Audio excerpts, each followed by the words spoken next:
Good evening. I'm Dr. Miles, and we'll get started shortly. We have a very good topic tonight, and of course, all our topics are always wonderful. We just really hope that we are helping the parents out there who think they need the help. Our goal is to basically help you increase or improve your parenting skills and to have your family to be a harmonious family. So let's see.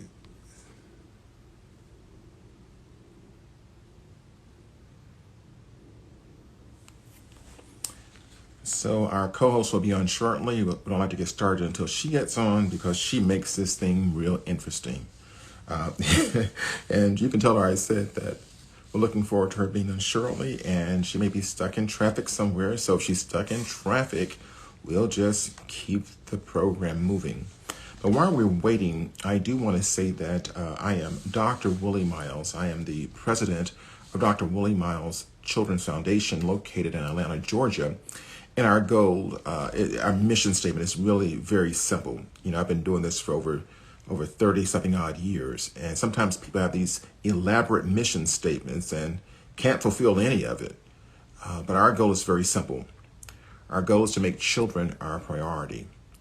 And the question may be, why and how can we make children our priority? Hey, Jack, it's great seeing you again. And for those who are just signing on with us, I'm Dr. Willie Miles, the president of Dr. Willie Miles Children's Foundation. Gave y'all lived it before. And Jackie? Hi, I'm Jacqueline Hampton Clements in South Florida. Well, Jackie, Wonderful to be with you all. I got to say this right here. You know that my son is on Leon, and he always want to make mockery of me and my technical skills when it comes to being camera and everything else. So he thinks he's trained me so well. However, I'm telling him, I'm old and I can't do all this technical stuff. So, but my camera guy, folks, I don't want to bore y'all with this. The camera guy said, listen, do it sideways and we'll be able to do a better editing job. So at this point, they got to do the best they can do with the angle they got. How about that? Yep. We're not learning on the go tonight. Right. Hey, listen, I want to thank our Facebook friends for being on and also our Instagram friends for being on. And really all of you all who are actually spending time with us and who are faithful and attending. But Jackie, you know, for the last couple of weeks, we've been dealing with families and children. And, what's been so amazing. And parenting, which has been the most important thing. You know, for the last 3 weeks, we have been really honing in on that because we're seeing a change that's happening in our society. And we oftentimes feel our parents are not ready. Very true. And also, Dr. Miles, with so many students attempting to get back to education, whether it's virtual or face-to-face, the parenting is a crucial part of that. So I think it's a very timely series. Right. So at this point, you know, I said I was going to just do this for the month of September with these themes, but I think I'm going to let things just flow because we find that every day something is occurring involving families and children. And Jackie, you know, as we began to prepare for this show tonight, you know, we're always doing extensive research, not just research, but also some reality stuff because, you know, research, but also we have practice. So there's research and practice. Right. But we're both parents. So we kind of understand a lot of this stuff. And parents, we're not discounting you now because you guys have done a wonderful job with doing the best you can with what you know. But Jackie, tonight's topic, it's kind of interesting. And I thought our graphics people did an excellent job with the flyer. And you're trying to find the parent. And I thought about that. And Jackie, I said, that's really what happened. That sometimes parents are in the house. And just as invisible. Okay, I'm going to use my vernacular. You can use that proper stuff. They can't see them. Right. They're not there. Don't make time for them. Don't come out of the room. Don't, But, but we're all guilty. You know, when we work all day long and we get home, we say, don't bother me. I'm going to my room. And your plan is to come out. Yeah. But you fall asleep. Yep. How many times my children can attest to that even now. And, even as they're older, you still want to be spending quality time with them. So, we acknowledge the struggle of it. However, in those younger years, you have to find a way. But, and we've not gotten into the program yet, but we're just talking, But, when I was raising my boys, my major thought was, what would they say about me when they got older? So when I was I'm scared of that one. I wanted to make sure that whatever they said, it wasn't going to be the truth. It wasn't going to be the truth. You know, and I did everything I thought I could do. We're talking about family meetings. We're talking about weekend. You know the story, you know, with family. Oh, yeah. Oh, yeah. All the, you know, what you think is the quality time. But guess what I discovered? Say it again. Guess what I discovered? What's that? And all of them are over 30. They still found something I did not do. Oh, let's not even start that list. That's a good topic. You know, the parents you thought you were and the parents they thought you were. I thought I was great, but the good thing about it is that they all are able to tell the story about. They're all here about the struggle. Yeah. I don't mean the story. I mean, you know, the structure, about the structure. And I think, Jackie, that's most important. You know, they're gonna find some things you didn't do right, but they can find more things that you did right. And I think you also just hit on something very important. They will also realize that through it all, your goal was to protect them and to give them an opportunity to grow up. So yes, we certainly did some things. You know, we're just people. Parents are not perfect humans by any means. Right. Honestly, looking at some of the things I've done as a parent, I'm like, okay. Don't tell it all. Don't tell it all. But point is, they're here, they're healthy, they're, you know, living their lives, and that was the goal. So successful in that sense. Jackie, we have some great people on. I got to call some of their names. Linda, thanks for being on. Elise, thanks for being on. Corey, you're on tonight. I haven't seen you since you were in college, but you got married also. But anyway, good seeing you. Virginia, great. Good seeing you back. We missed y'all. All right. Yes. And while you're recognizing them, let's let them, excuse me, let's let them know that we really want to hear from them tonight. Right. You know, we want to see the comments. We want to know. This is a very important topic. And of course, you and I are very comfortable conversing about it. But it's so important when we hear from others in terms of what their parents were like. You know, if their parents now, is it different? Just as we get into the topic. And Jackie, what is a parent's little favorite? And, you know, it's not really a favorite statement. It's something that we always fall back on. And that is, maybe tomorrow. Don't bother me today. Maybe we can do it tomorrow, or maybe Saturday. Yeah. Usually like, okay, we'll try on Saturday. Let's go for the weekend. I mean, you know. And guess what? That maybe never comes true. It didn't always show up. Nope. And you know, it's amazing. I love it. I don't really love it when the kids come to you and say, I'm going to ask you, but I know what you're going to say. That's a good thing. That means they're well trained. They understand. But the reality is that parents confess, Jackie, that they're too busy for quality time with their children. They confess it. They know it. Mm-hmm. So, Jackie, I'm thinking that they know it. There has to be some guilt. You know, let's talk about that.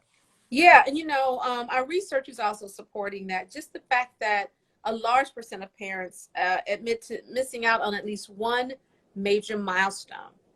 You know, and I'm in that percentage, and it's difficult. You know, you make choices typically between work and family life, but it's difficult. And yes, guilt is. I mean, I think the guilt is always going to be a part of it. You know, I think what's interesting is that when our children are older and they can come to us and say, "Look, I know what you were doing, and I know you were there, and I thank you for every time you did not allow me to do the things that I wanted to do." So, but I think the most important thing, though, and when parents are there or not there, it is critically important to communicate. You know, maybe I can't be with you now. You know, I had a rough day at work. I see you. Yeah, let them know. Love you. You gotta say that, but you can't just come home and say later. I'm tired. Don't bother me. Right. Out of bed. And close the door. And that's so important, Dr. Miles, because I really do think that's what a lot of us did. We just said, hey, later, I promise, or I'll get to it. We really didn't say, hey, there's nothing I'd love to do more right now than do this with you, and we're going to make this time, but right now. So that communication piece, I think, would change so much. I think also also make it a priority. Stop thinking about yourself and your issues. When I come home from work, my kids are going to see me. So therefore, I know they're going to see me. So I got to make myself visible. I got to make myself, you know, let them know that, hey, I just got off work, y'all. Hey, how are things go? How things go at school? You know, Did you prepare the food? If they're old enough, I prepared dinner last night. You know, it's in the refrigerator. You can mic it or you can warm it up. You know, my point is have a conversation. Right. Not, And also plan your transition between work right. and home so that you can. I know an executive that I was meeting with years ago, I think she was CEO of this large company. She said that one of the things she did was, you know, you go in the bathroom for 10 minutes or go into a space by yourself for 10 minutes when you get home so that you can be there for your family and for your children. And so little things like that matter, but just, you know, critical, as you're pointing out, to be there, be visible, be present mentally and physically. But guess what? It's not even about getting into it. That's one method, getting in, finding your hideout in the home just to decompress. But I think the most important part is to make sure that before you get to that front door, you can decompress in your car. You know, sit there, listen Right, to some music, chill first, because right, at the end of the day, those kids are not asking to be here, and right. it's better them that they don't get what they need from you. I'm talking about the emotional part. Yeah, and that brings up this you know, this word that is sometimes left out of parenting, which is sacrifice. Yeah. Well, It is a sacrifice of yourself. I mean, a lot of people use it financially. It is a sacrifice of yourself, your time, your space, the you know, yes, it's a sacrifice. it really is a, you know, some people take this parenting thing as, oh, guess what, it's just off the cuff and I tell what I feel. That ain't the way I see it. Not I met them everybody doesn't see today. it the way I see it. Right. My thought on this is that my children don't deserve to feel what I feel. I don't care if I had a hell of a day. They don't deserve to feel that because they didn't cause my hell of a day. Are you Right. you know, Yep. yeah, and that before I go into the home, I'm gonna decompress in that car. And you can call it fake, call it what you So want. But when I right. walk out that door, guess what? They're gonna see a cheerful person. I don't care So how that your children get a parent. right, I don't Right. care how my day has You been. you just gave your employer an employee, right? You didn't go there so that your children get a parent. Yes.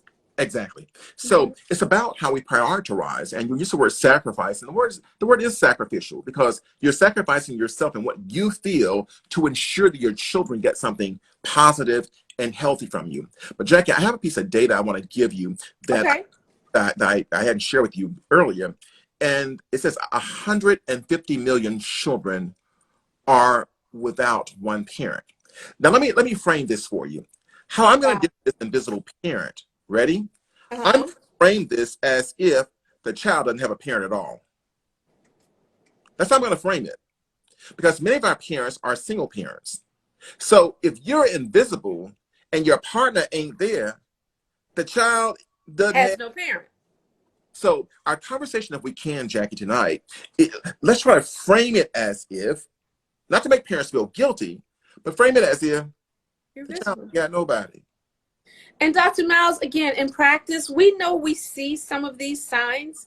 There is someone physically there at the house, but a child who just, you can tell, feels lost, doesn't feel connected, doesn't have some of the basics. And I don't mean material things, but I mean, you can tell it's a child that appears to be kind of raising themselves. Jackie, do you recall the meeting we had on one of our live streams, and we talked about, it was about men, and women had a whole lot of issues with these men who were there, but really ain't there. Are you with me? And so here we are. We talked about the effects of fathers who are in the home, but who Right. ain't there. Right. But now it's the same effect of a It is, parent who's in the home, but not there. but not there. Hmm. Or And a parent who really believes that, you know, during the week, I'm not a parent. I can only parent on the weekend. And even then, it's only for a little while. right, It's for hours. But you know, that's why our title is appropriate, the invisible parent. And what I would really love is to have some children, you know, some data on how the children, do you feel your parent? baby, we got some data. Ready? Mm, Now I treat people in therapy. And so right? Jack, this also. One of the biggest problems is how they were treated as a child. Oh yeah. Hmm. So we got the data already. You know, we already we got we And a large portion of that is not necessarily abuse, it's neglect. exactly. It It's is not being there. It's not being there emotionally. It's not being a support system. And a child feeling, again, that the parents are just not there, that they are invisible. They're visually visible, but emotionally they're invisible. Well, I'll share this with you. They may be visibly visible, but some children report they see ghosts. And my question is, did they see their parent as the ghost? Mm. Because many of these homes, and I'm not minimizing this, many of the homes, the parents are stressed, they are frustrated at work because they got the job they don't want and the supervisor they hate. Are you with me? Right. And so they get home, they just look to get home and they say, I do not want to deal with a nagging child. Whatever they got, issues they got going on, they need to deal with it. But Jackie, I'm here to tell you, it doesn't take much to resolve it. All it takes is an explanation and communications. And that's what's missing, because many parents don't feel that they need to speak to their children and explain things to their children, that they don't need to be accountable to their children in a sense, so they don't offer that. It's simply go sit down, go do your homework, go to your room. But see, Jackie, the problem with that though, I can't speak for you, but I'm telling you, I know I'm guilty. I just raised my hand. Them children here, you tell them that you ain't got time for them and you don't want to talk to nobody, but they hear you on the phone talking to somebody. Right. Oh boy, I don't want to touch that. I want to run from that. You tell those kids, ooh, don't get your phone in my kids. I don't feel like talking. I need some quiet time. Don't bother me. And then you on the phone with people cackling. Again, okay, yeah, I'm sorry. That's bad. So check out what I'm thinking what parents can do is before they cackle with their friends, cackle with their children. Yeah. They're old enough. Tell the child, guess what? The reason I'm so on you to get you good education or do A, B, and C, because I want you to like what you're doing. I sacrifice every day. Right. I don't like being around people who don't like me. Right. And I want you to be in a place that you enjoy. Absolutely. The child appreciates that because what are you doing? You're teaching him. Yes. And they're preparing them. And also what you're doing, Jackie, is that you're modeling. You're modeling. And guess what? They're able to show empathy. Right. That's true. They're able to show empathy. And so it doesn't mean that we're going to sit down and be a clinician with our kids. But them kids ain't crazy. Don't bother me because I don't feel like talking all day. Yeah. They hear you on the phone. Yeah. Again, data supporting 55% of surveyed parents outright confessed to being preoccupied while spending time with their kids. Okay. Give it again. Okay. 55%, obviously the majority of surveyed parents outright confessed to being preoccupied while spending time with their kids. The number one response given by surveyed parents was while attending a sporting event. Now, we love to drag the kids to our favorite little activities thinking I'm spending quality time. You barely noticed that child was there. But I find it so interesting is that parents and we're not knocking parents, we're just talking about it. And we're parents, so just realize that we are very often including ourselves in this loop. Parents always want some time to themselves, right? But check this out. The child want to hang with you sometime. I'm going to the grocery store. They don't have to go now, and you're hoping they say no, but at least ask them. Right. Would you like to go to the grocery store with me? Right. Not, do you want to go to the grocery store? You ain't going to like it in the store. That kind of take a long time. I had to do both of those, but yes, absolutely. But it's time with you. I really don't think we yet get it. There needs to be more feedback from, quote unquote, recent kids, the kids who are 18, 19, 20, 21, 22, to talk about what that is like so that parents have a better child's eye view. Exactly. Of how they're coming across. But the other thing too, and it's not necessarily the amount of time, but I do think it is, it's really the quality of it. And you showing that you want to be with the child, that you want. And you're showing that your attention is on that child. If you go to the grocery store, engage them in that process, engage them in the shopping, look at them. That's another issue. How often do parents actually look their children in the eyes and talk directly to them?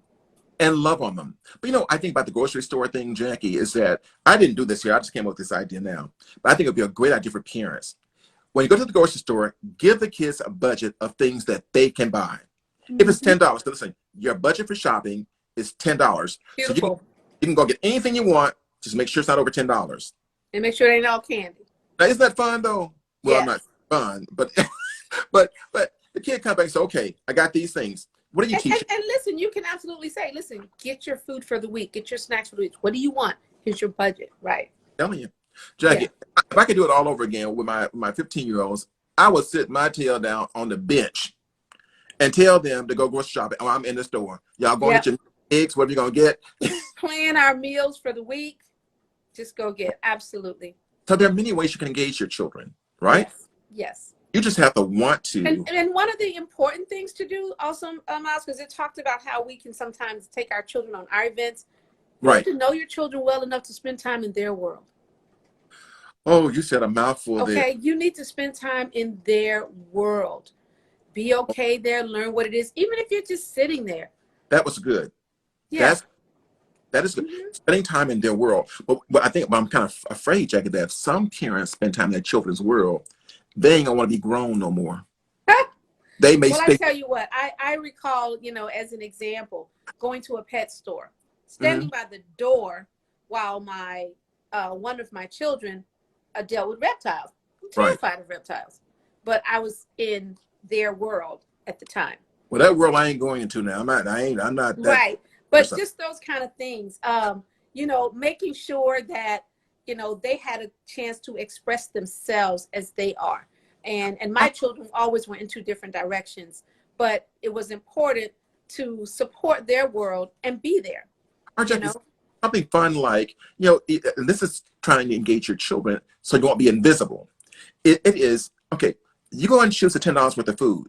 Make sure that half of the food can have sugar in it and the other half can't have sugar in it. Right.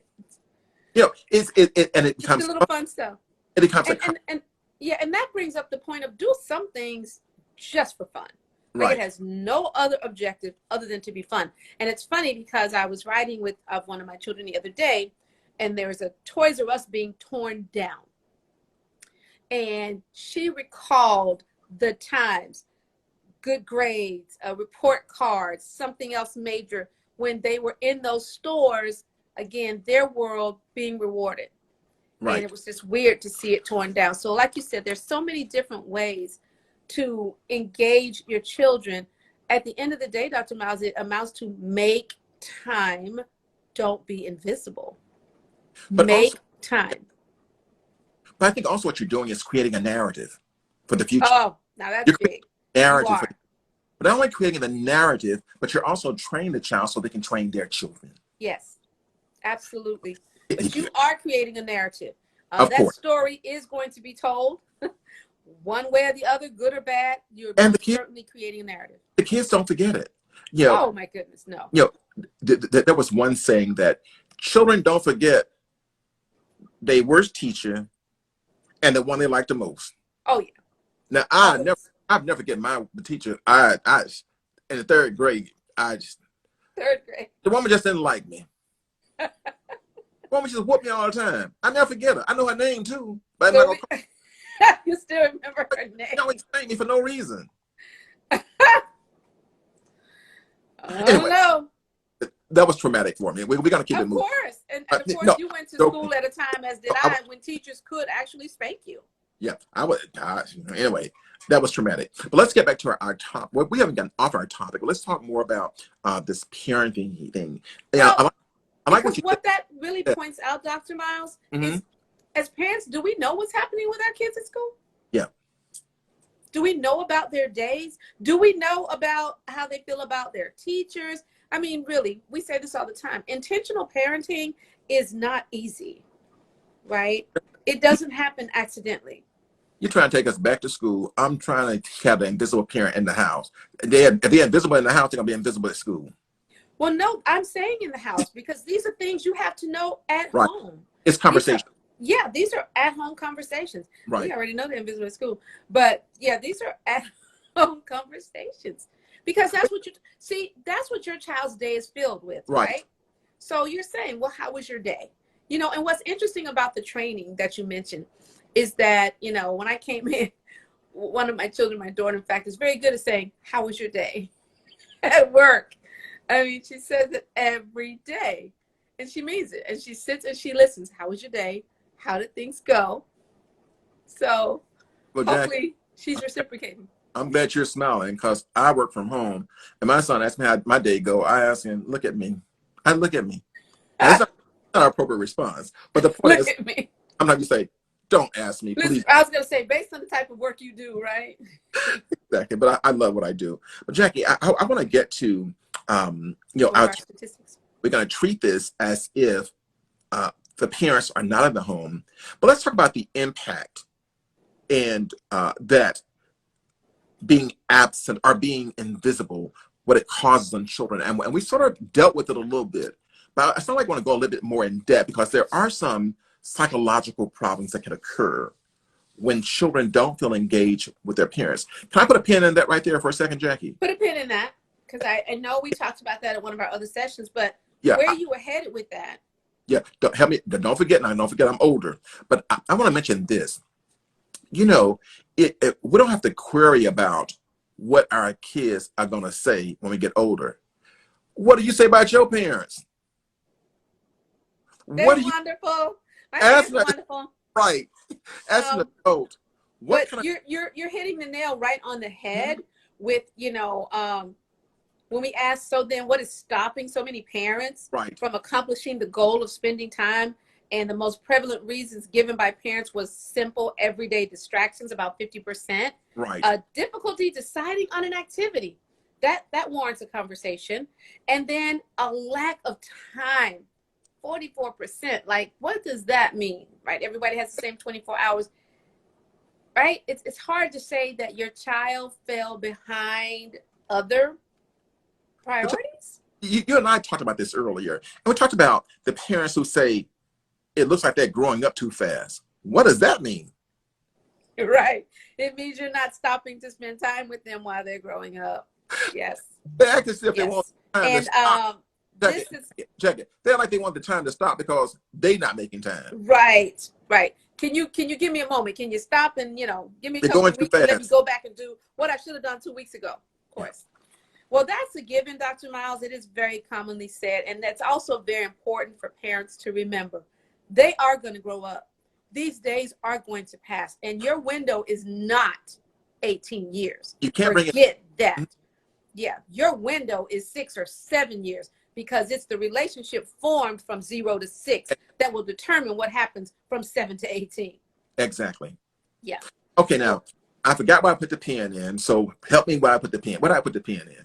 You put the pin in how parents are spending that time and making excuses for why they're not. And how it impacts the child, right? How it impacts the child. Well, let's talk about how this impacts the child, but let's deal with it developmentally, all right? And I don't want to get too deep into it. I'm talking about the early childhood, and then we'll go to elementary and to teenagehood. We can't help it. No. But we know that with small children, and Jackie, this breaks my heart when I see this. Mm-hmm. When I see people screaming at little kids like from age 2 to 4, and Jackie, I hear them not only just scream at them, but I hear some parents calling these children explicatives. And I'm telling you, I just want to intervene so bad. I just, call the kids MFs and all that kind of stuff. And these are kids. And I hear this. Yes. What? Absolutely. But Dr. Miles, we covered that in another session. And what we do realize is that is an adult temper tantrum. Mm-hmm. And it is a parent just really losing it exactly. with their children. Jack, Absolutely. I'm here with you, and I'm not countering what you're saying, but Jack, it's not a temper tantrum. It is parents not knowing how to communicate with their kids and thinking that profanity will have no impact on them. Right. Yeah. That's one of those things that has that kind of lasting impact, and it's one of those things that sometimes it's what we came up with, but again, it's definitely something to be avoided. And I've experienced that on both sides, so it definitely has an impact. And I just don't want to make light of this. Not that you are, I am, but it really it shakes me to hear parents call their kids' name, because I know what it does. it damages self-esteem. Right. It damages their sense of self. Right. And so you're already invisible to them. And when you Right. are visible, you're putting them down. You're abusive. Right. Right. All right. So some of the things that this invisibility causes. Now we know that when parents aren't active in their children's lives and show themselves, we know that it enhances self-esteem. We know. Right. Right. Especially in those early years, so important to build that. And we don't mean by spending a lot of time, with accolades and things of that nature, but just being present, having them know how present you are, that they really have your attention. I'm going to sort of like give a similarity of building a house with your child in those early years, folk. You are building the house, now not the walls and the roof, but what you're doing is laying a foundation for the walls and the roof for this child. And I don't mean literally housework. I'm talking about you're building character, you're building self-worth, you're building ego, you're building confidence Right. in those. And likewise, when you don't do that, uh, it is equivalent to building a house without a foundation. And we know what happens on your quicksand. And we know what happens, right? It's going to fall. It's not going to stand. So it is important to understand foundation building in your children. But it all goes back really to always our overarching, which is, are you an intentional parent? Yes. Have you read a book? Have you Googled a statistic? Have you done anything? Is there anything in your house? Because, some of these people have these spotless homes and have children. I'm like, how you do that? Nan book in the house about anything on child raising, nothing, just winging it. Well, the reason they wing it, cause some of them trying to remember what their parents did to them, and that ain't always legitimate. Let's not go there. Sometimes our parents did benchmarks. They didn't know what we're supposed to do. All they know is what their parents told them. So we're trying to deal with a modern child with an old-fashioned technique. Now, I'm not against old-fashioned stuff.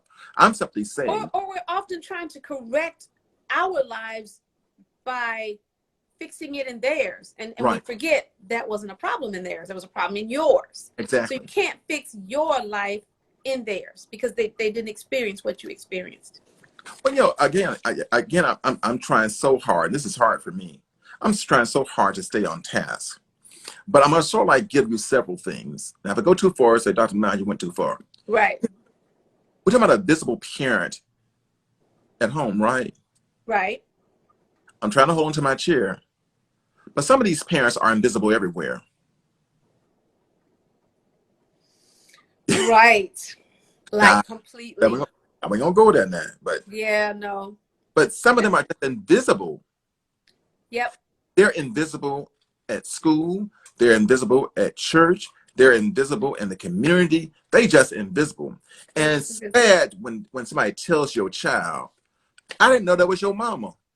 I was just about to say, you have some people who are working with young students and have never met their parents, or as you said, have the comment like, oh, that's your mom? Been working with your child for the last 2 or 3 years and I'm just meeting you? Yeah. No. Even something worse. You let your child stay at somebody's house for a pajama party and you ain't met the parents. Haven't went inside the house. I mean, really have no idea. No, so your thought is, child, I don't care where he's been. I can go out tonight. They can keep him. I keep her. None of them are going to admit to not caring. They're going to go, oh, no, the other kid's going to be there. It must be safe. I trust the other parents that they have checked it out. And at the end of the day, none of y'all checked it out. Right? Invisible. Because you all just wanted to get rid of your children. Invisible. Visible. Yeah. And that's kind of an old school thing, too. First of all, just think about it. You're passing your child off to someone you don't know. I mean, would you go to the grocery store and do that? Well, think about it. The grocery store is a public place. You went to someone's private home, passed your children over, and you have no idea what's on the other side of the door. But guess what? And they won't have the audacity to tell me, you must forget it takes a village to raise a child. But I know everybody in the village. Yeah. In order to be a village, there has to be familiarity. Parents, all we're saying is that you are so important. Do you know that you're being invisible causes the kid's stress? Can you imagine a child going to bed at night and they've only seen you for 30 minutes? And the next morning, they don't see you the next day for 30 minutes. And when you think about it like that, Dr. Miles, okay, so I only saw you, not that we spent time together. I only saw you for 30 minutes. And the next time I see you, you're leaving again.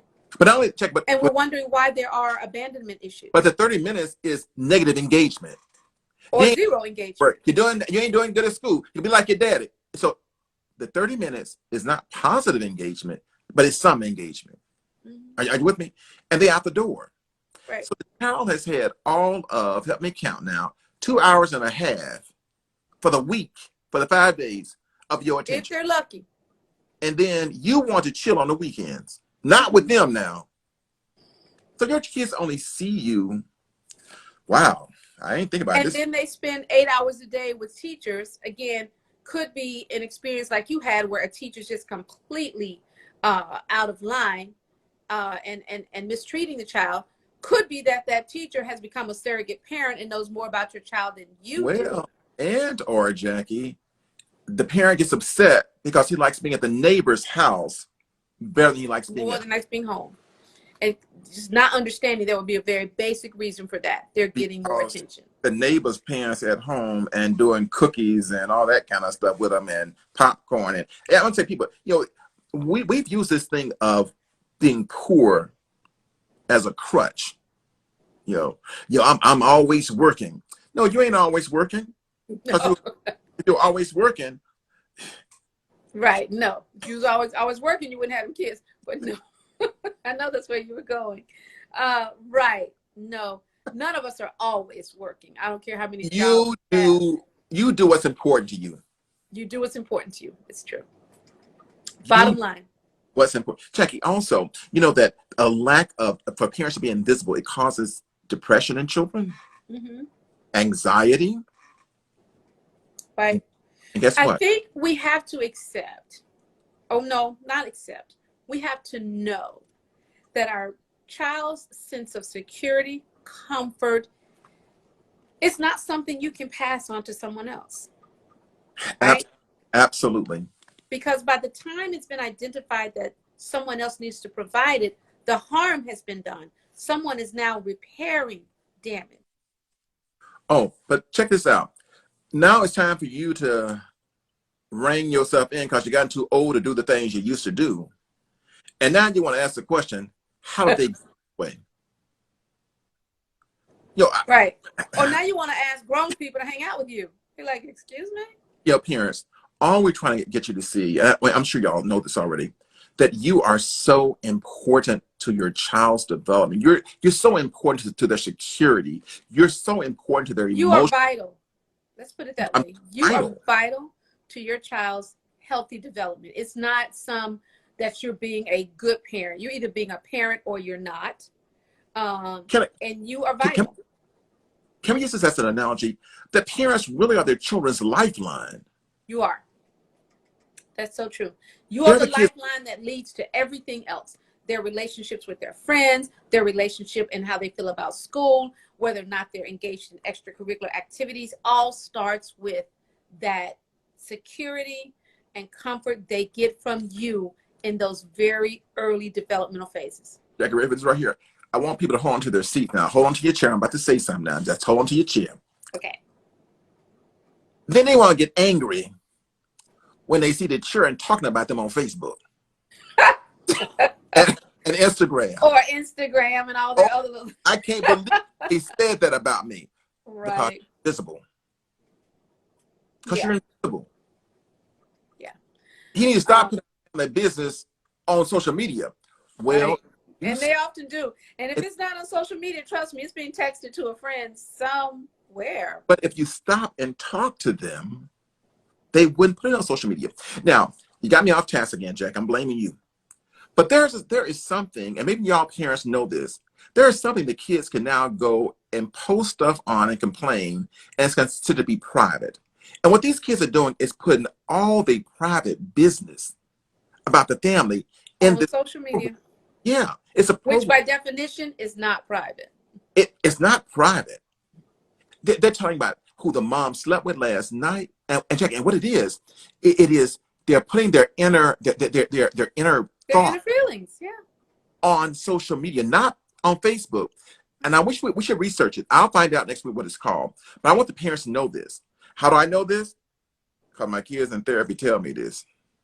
Ah, wow. I They didn't even know about that. That's they interesting. said I it's a mean, place my we children go are to, grown now, but anything we want to put, and nobody will ever see it. And I'm saying, don't risk that. so are we talking about an online journal? I don't know what it. No, it's something. It's not social media, but something the kids have their own private code. It has everything. But I'll find out and I'll get back with y'all on that. But I want you to be aware of that because guess what, Jack? If they're putting that, they could be putting nude pictures there. If they're Well, putting, guess what? It sounds like a place to go meet your children if you don't know them. well, I'm not sure I want to go that. Let me introduce you to. I'm telling you. Yeah. Right. Bottom line is relationship time, literally being in their world, just cannot be replaced. It should not be replaced. And for all the things that you make time for, that has to be among your top priorities. Make time for your children. Make time for them, and it shows that they're important. Yeah, and don't be talking about I fed you. Yeah. They'll be like, actually, I fixed my own cornflakes. Well, we're talking about really, you're building this child's confidence. Well, let's talk for a second. Well, it's hard to build somebody else's confidence if you ain't got none. Okay, you off track. Another conversation.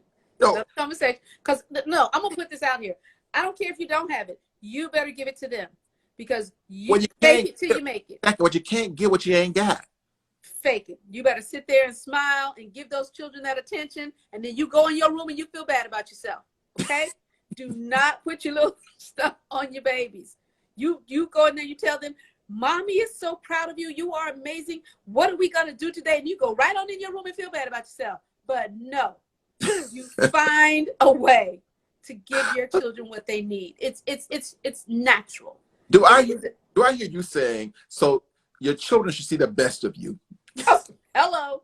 Even if you gotta fake it. Absolutely.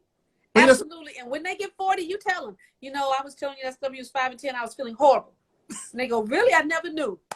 Congratulations. And success. Is supposed to be, because you're building a narrative for the child. You're building the story for the future.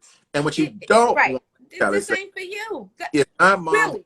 My mom was no good. She never cooked. She always screamed. She's never at home, but she's always on the phone. She's always on the phone. And she always get her nails done and her feet done. And she always get her hair done. But she, it's true. Some people don't miss those appointments now. I'm missing that every 2-week nail appointment. But the point that he is making, really, we're laughing. The point he's making is that your children recognize this. Your children know where you spend your time. You made a point. Your children know. Oh, this is good. You said they don't miss an appointment. Use the same concept with your child. Don't miss an appointment with them. Well, in order not to miss the appointment, you have to actually have an appointment, Dr. Well, make an appointment with them and don't miss it. The problem is they don't have the appointments. But yeah, if you make the appointment, keep it. But and all I can say is that time does go quickly. That window you think you have, you don't. Consider your time to make an impression with your child 0 to 6. I have to confess something to our group. I don't want to tell you all my business. But the glasses I have on are reflector glasses. It's so that you won't see the lights. But I tell you, I can't see nothing else. Well, you know what? I was noticing that. That's really nice because I don't see the lights reflecting in it. Very nice.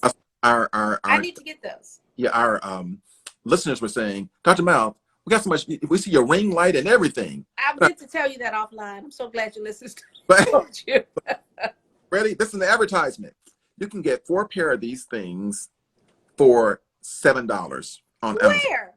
On Amazon. So that if you're doing live streams, you won't see the live stream glare. That's so amazing. But, and they're called, okay, you can send us that information later. Put it in the comments. And again, I have prescription lens, so I can't see nothing. But y'all don't see the light.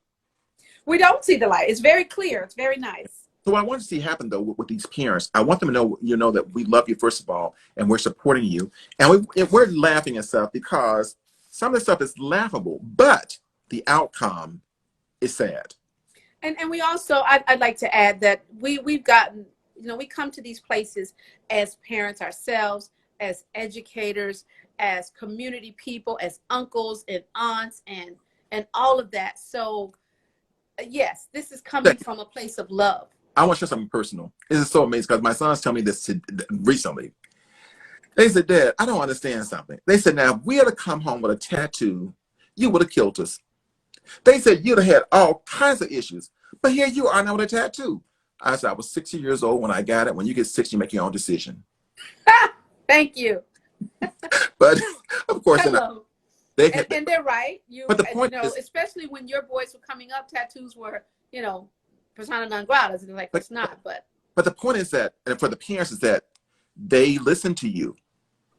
And now they listen to you, but they see what you do. I was just about to say they're listening and they're watching. Exactly. Okay. So, and that's forever. Check it. Again, I think some of our parents are on tonight, and I've heard from one. I can't. Is this Laddie Dottie? Dottie Lottie? I think it's Lady Dottie. Okay, I can't see it. Lottie Dottie. Okay, whoever you are, thanks for applauding us, and we love to get the feedback because sometimes we think people are on here and they just recording us. So, give us some feedback. Are you enjoying the conversation? Are we helping you? Or do you have some experiences you want to share with something us that you never thought of before? Because that's really our goal. You know, we're here to just kind of flake it up and make you think of things, hopefully encourage you to think of things that you've not thought of before as it relates to making lives better for children. Because, of course, you know, that is our mission, to put children first and to have us think from a child-centered and child-focused perspective. Jackie, so when you hear us going at parents, like Dr. Miles often says, we are not, you know, attacking you. We're just, you know, hopefully we're encouraging you and motivating you to go, never thought about that. Jackie, our time is wearing on, but I do want you to cover this. I'm sure you can see it better in our prompters, better than I can. But I want to talk about, what do children need from their parents? And you have it on the prompter there, so in front of you. So can you just give us some reading on that? Like, what do children need from their parents? Yes, absolutely. I think and you know, we've mentioned it, but the number one, the first word is security. I want to sit there for a second. They need you to feel safe, right? So you're thinking food and clothes and pencils. They need you before that. They need you to feel safe. Security. Kids must feel safe and sound with their basic survival needs met, right? Shelter, food, clothing, medical care, protection. They're children. Sometimes I think we forget. You're like, they're in my house. You don't see any harm. You don't necessarily know what their day was like, but they need that security from you, which is why they need your attention. The next thing. Hold on a second. They need security, they need protection, and they need attention. And this next one, it's going to be drop the mic. Stability. Yeah. Drop the mic. Are you stable? Do they have a sense of consistency? Do they know that you're going to be there? Oh, that's amazing. Do they know that you're going to be there? And that means unconditionally. Unconditionally. Yeah, that's a big one. Emotional support. Emotional. Do you know what their emotions are? Are you dealing with their feelings? Right? Do they have an opportunity to express their feelings? Before you go further, the way I look at this is that you're actually building this child's character. Literally. And for him to have a successful character, one action at a time. These things that needs to take place from the parents. So you're depositing these things into your children. Don't let other folk deposit stuff into your children. You deposit it. And I like to use this phrase, you're building an adult. Yeah, exactly. You're building an adult. What do adults need? Who do they need to be to function? So you're building that, right? Starting with a base, with a 0, with a 1-day-old child. Right? You're building from day one. Love, something we take for granted. Oh, you know I love you. Have you ever told them? I want you to hold that for a second, because I deal with this in adult relationships, and I'm gonna try to paint this picture here also. It is love from a standard perspective, not from how you see love. because love is defined by your experiences. And so Right. we're doing now, we're giving you 8 ways to love your children. So all the other stuff, guess what? If you do these 8, 9 things, you won't be invisible, and your children will know that they're being loved. Right. Absolutely. Education. Now, you know, we hit this one all the time. But let me go back to what we're talking about. We're talking about what children need from you. Right. Okay. So we talked about the security. We talked about the stability, the emotional support, love. Education is on this list. Okay. Of course, you are talking to educators. Education's on this list. So this is not a byproduct. This is not something that you're doing the school a favor because you dropped them off. No, that's your role. That's what they need from you. Don't be invisible. Be invisible at the school. Positive role models. I want to talk about that. Role models. Positive. That means the people that you are exposing your children to. Now, how many of us hang around with people that were like, I would never leave my child with them. I don't want them to act like that. So, well, then why are they around your children? Can I just relate to some folk, please? And I ain't trying to judge because I'm the last person to judge. And I'm accustomed to a whole bunch of stuff. But Jackie, people who smoke their weed and stuff in front of their children, people who, you know, they got the drink, they got the drugs, and tell the kid to pass the joint. And this ain't exaggerated. This is some real stuff. And think nothing of it. And then you let the kid hit it.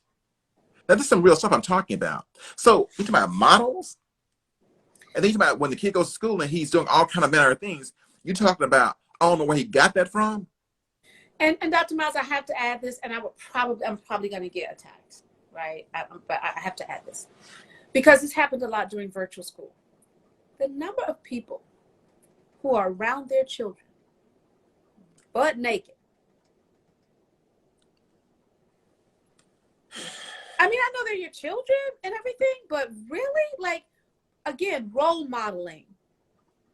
All right, we ain't just, we just talking about it. It happens. It happens. All right. Structure. That's another. Discipline. Boundaries. Yes, your children may not want boundaries, but they actually need them, right? Well, Structure. We all need that. We all have. Need it. Thank God for red lights, even though people run them.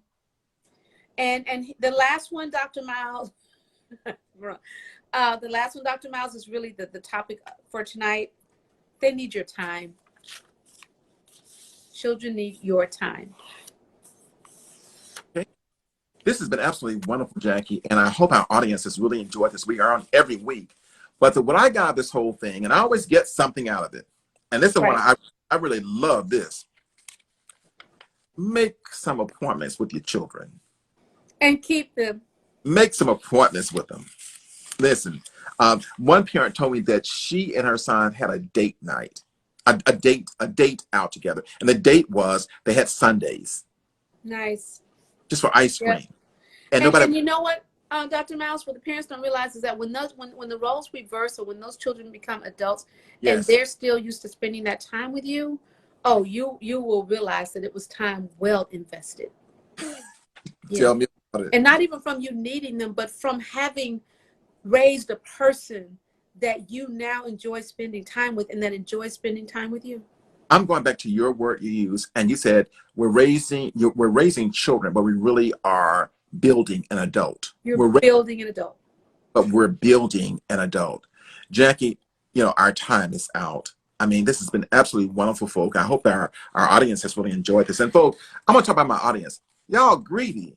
Y'all eat all this stuff. You don't tell anybody else. You don't invite anyone else. Well, we had quite a few guests on tonight, so it's possible that they invited some people. No, I know somebody called and said, you ain't no good parent. You need to call these folk. You need to check on here. Well, anyway, whatever works. But I want to thank y'all for being on. Absolutely. Dr. Willie Miles, president of the foundation, Dr. Willie Miles Foundation here in Atlanta, Georgia. Jackie, an educator, principal, and just a all-around person who has taught parenting classes throughout her career. We want to thank learned about parenting the hard way. And parents, we ain't saying you ain't no good, but we're saying you could be a whole lot better. I like that. All right. Nice note to close on. Take care. Good night, Dr. Miles.